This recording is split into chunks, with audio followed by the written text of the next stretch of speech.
Et vous vous êtes lavé comment? Elle dit, ben, je lave à l'intérieur, je nettoie, je mets mon doigt, et puis je mets des ovules détox.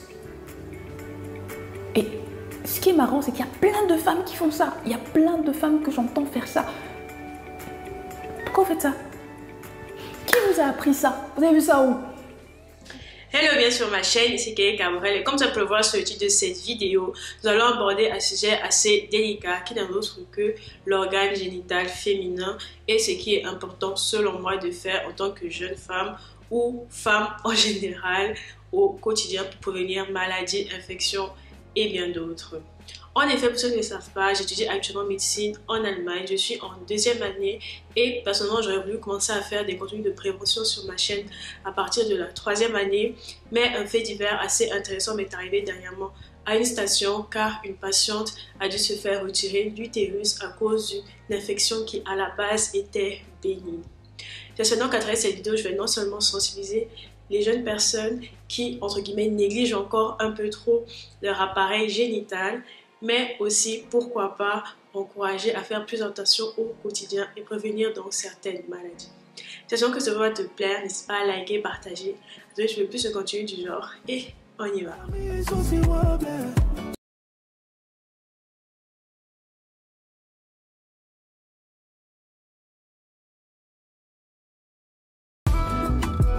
Alors, comme j'ai pu le dire dans l'introduction, je m'appelle Kay Cabrel et la première des choses que j'ai envie de te dire en tant que femme, que tu sois sexuellement active ou pas, va régulièrement chez ta gynécologue et aie vraiment une bonne relation avec ta ou ton gynécologue parce qu'il y a aussi beaucoup d'hommes qui sont gynécologues. Pour les femmes qui se sentent à l'aise, allez chez des hommes, allez-y. Mais franchement, n'attendez pas ni d'être sexuellement actif, ni d'avoir une maladie grave ou je ne sais quoi pour aller consulter les gynécologues. Il ne faut pas avoir peur de ces médecins-là. C'est des médecins qui sont spécialisés et qui vont en fait, à travers les consultations, vous aider à détecter plus ou moins des infections ou même des anomalies au niveau soit de votre flore vaginale ou même encore de votre utérus ou je ne sais quoi d'autre. Premier exemple palpable que j'ai envie de donner, c'est par exemple pour les femmes qui changent régulièrement de partenaire sexuel. Celle-là, s'il vous plaît, allez vraiment à chaque fois que vous changez de partenaire chez votre gynécologue. En effet, même si vous avez des rapports protégés, il y a des maladies sexuellement transmissibles qui peuvent se transmettre par la salive.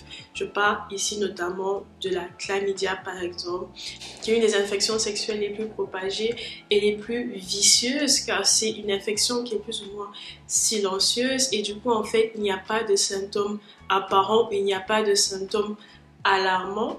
Et en fait, ça peut mener à des circonstances assez graves telles que de la stérilité, autant chez l'homme que chez la femme. Du coup, s'il vous plaît, mesdames, faites très attention parce que même si vous n'êtes pas sexuellement active, vous pouvez attraper des maladies bizarres uniquement à cause de la salive. La chlamydia est une infection transmissible sexuellement causée par une bactérie appelée Chlamydia trachomatis. C'est l'ITS bactérienne la plus fréquente, surtout chez les jeunes de 15 à 24 ans. Elle touche plus souvent les femmes que les hommes et le nombre total de cas a presque triplé entre 1987 et 2011. La chlamydia se transmet principalement par pénétration vaginale ou anale non protégée ou même par la fellation. La chlamydia affecte principalement les personnes ayant plusieurs partenaires sexuels qui n'utilisent pas le condom et qui ont déjà eu un ITS par le passé. Ça fait partie des facteurs de risque. Au niveau des symptômes chez l'homme, ça peut souvent être un écoulement au niveau du pénis, une douleur au moment d'uriner ou des testicules enflés et douloureux. Ces symptômes s'apparentent à ceux de la gonorrhée. Ils peuvent être intermittents, disparaître complètement, et la personne peut toujours être porteuse de l'infection et n'avoir aucun symptôme. Chez la femme, les symptômes peuvent être des pertes vaginales anormales, des saignements vaginaux entre les périodes ou même après une relation. Elle peut aussi souffrir de douleurs abdominales, avoir de la température et avoir des relations sexuelles douloureuses. Chez la femme comme chez l'homme, la chlamydia peut provoquer des picotements ou des saignements au niveau du rectum. Mais malheureusement, la chlamydia est le plus souvent asymptomatique, c'est-à-dire qu'elle n'a aucun symptôme apparent. Donc, c'est impossible de savoir si on l'a ou pas. Puis même sans symptômes, donc sans savoir, la chlamydia peut être transmise à l'autre partenaire ou même à son bébé lors de l'accouchement. Une chlamydia non traitée peut entraîner des problèmes de santé graves, principalement au système reproducteur féminin, d'où l'importance de passer des tests de dépistage régulièrement. Parlez-en avec votre médecin. Comme dit, aller régulièrement chez un gynécologue, trouver un bon gynécologue, c'est selon moi le B.A.-ba. Quand je dis régulièrement, c'est pas genre chaque mois ou un truc du genre, non. Quand je dis régulièrement, c'est au moins une fois par an, surtout pour ceux qui ne sont pas sexuellement actifs et surtout ceux qui sont sexuellement actifs, je le répète, et qui ont l'habitude de changer des partenaires ou je ne sais quoi, chacun fait ce qu'il veut de sa vie, mais faites attention à votre santé. Allez, s'il vous plaît, à chaque fois que vous changez de partenaire chez le gynécologue.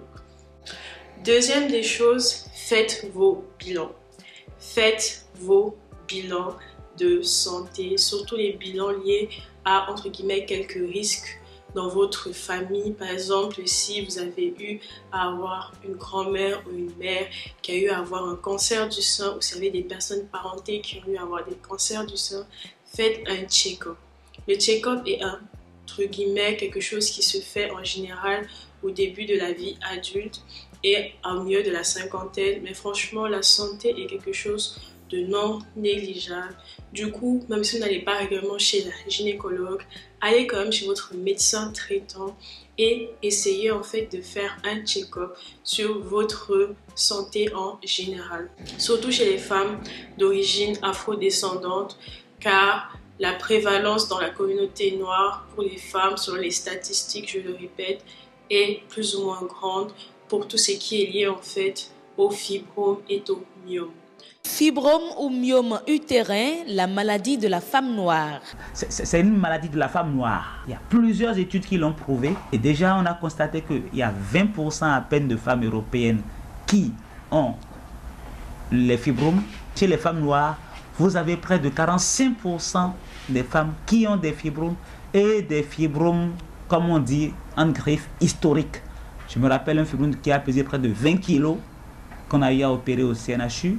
Pour le spécialiste, l'aspect génétique est la principale cause de l'ampleur des fibromes dans la société.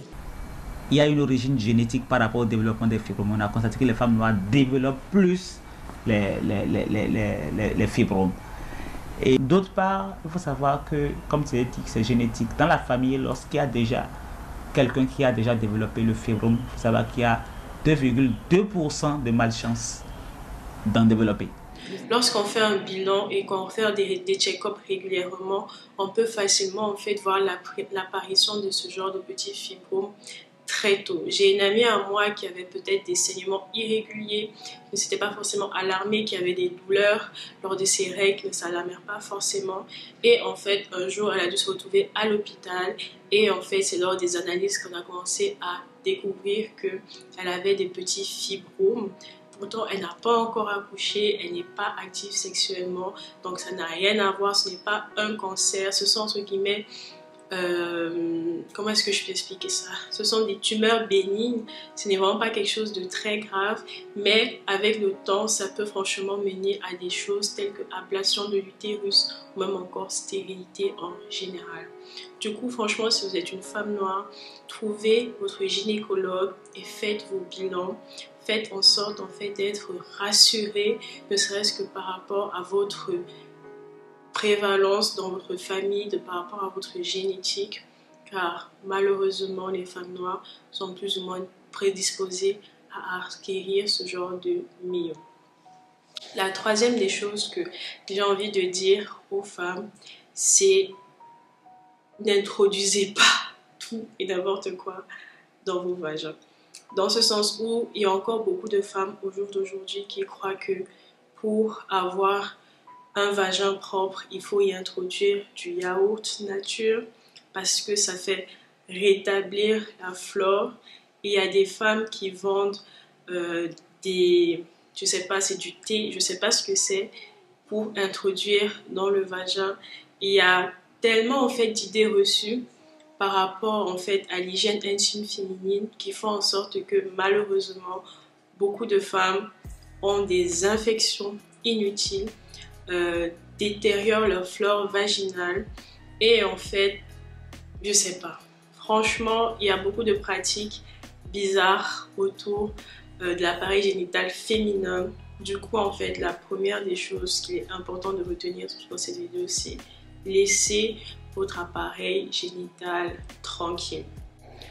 N'y introduisez rien, qui n'a pas besoin d'y être introduit.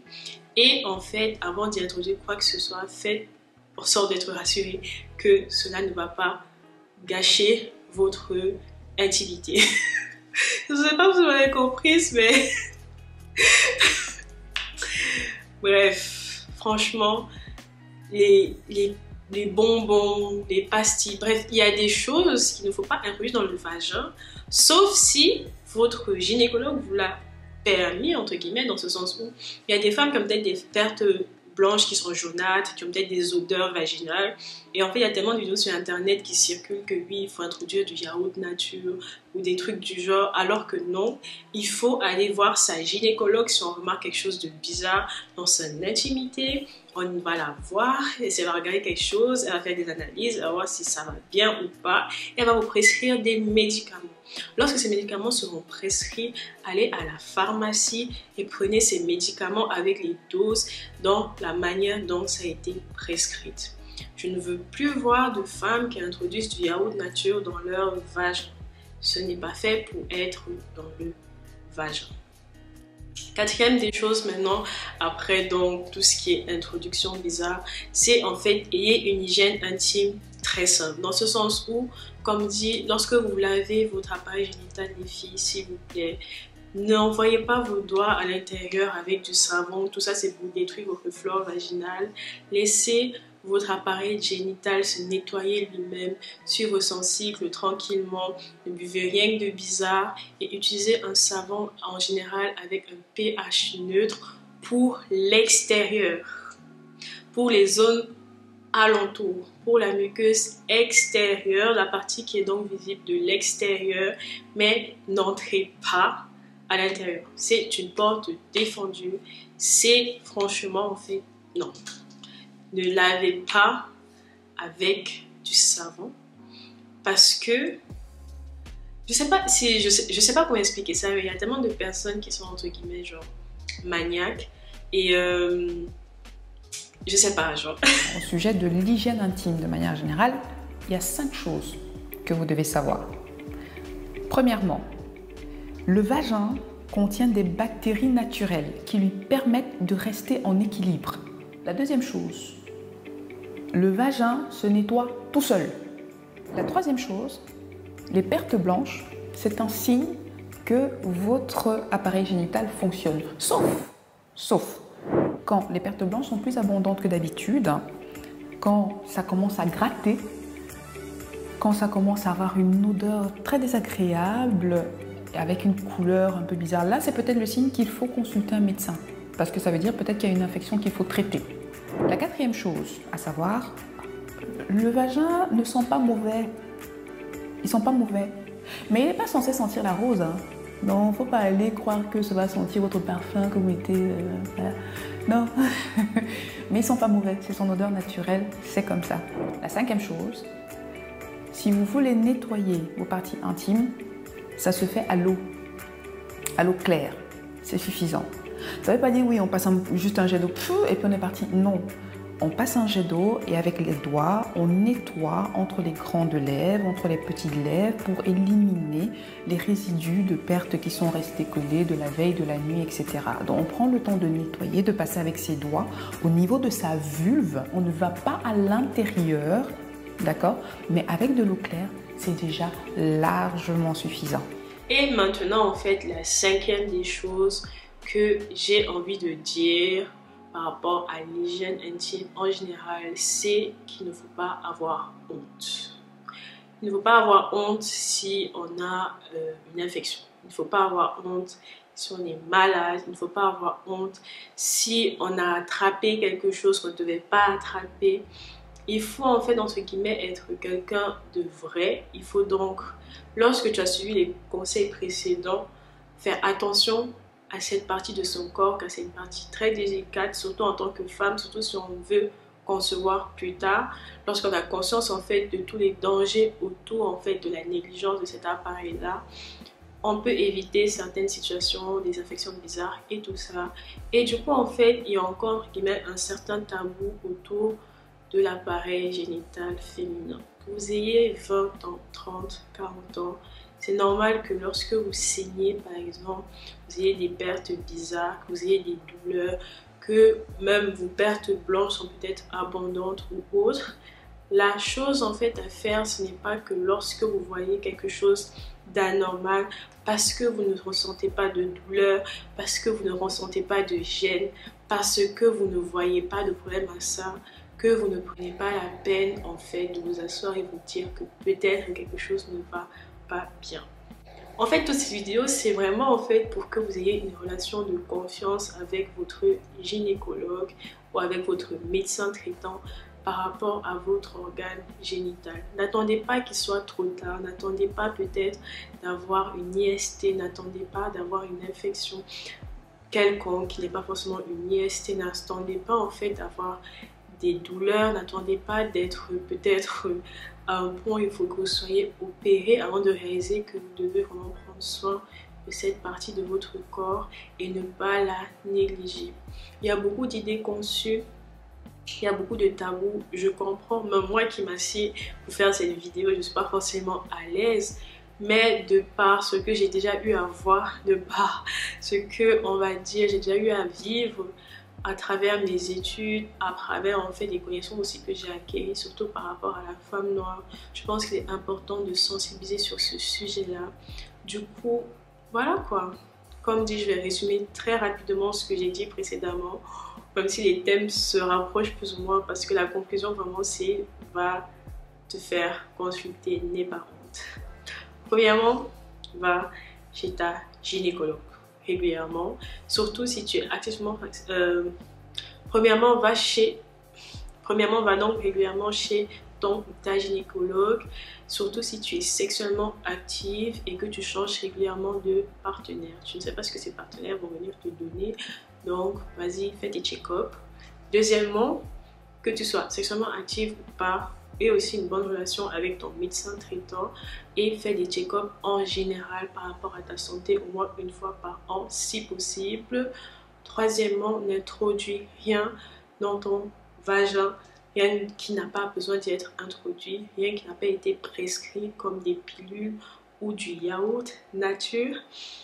Quatrièmement, ne lave pas ton vagin, enfin ton appareil génital avec tes doigts. N'essaie pas de laver toi-même, franchement il se lave seul, c'est quelque chose qui est important de comprendre. Et prends un savon dans l'idéal intime avec un pH neutre pour la muqueuse externe, la partie visible de ton appareil génital. Et en conclusion, n'aie pas honte si tu as quelque chose de bizarre, si tu sens en fait des changements dans ton corps en général, parce que c'est en ayant honte que tu ne vas pas pouvoir partir chez ton gynécologue par exemple, ou que tu ne vas pas vouloir en fait en parler, et c'est souvent ça qui va mener à des urgences inutiles qui auraient pu être évitées si tu avais déjà fait attention auparavant. On se retrouve donc déjà à la fin de cette vidéo. N'hésite pas à liker, partager, à t'abonner sur le plus de contenu du genre et on se retrouve prochainement. Allez, bisous, bye bye.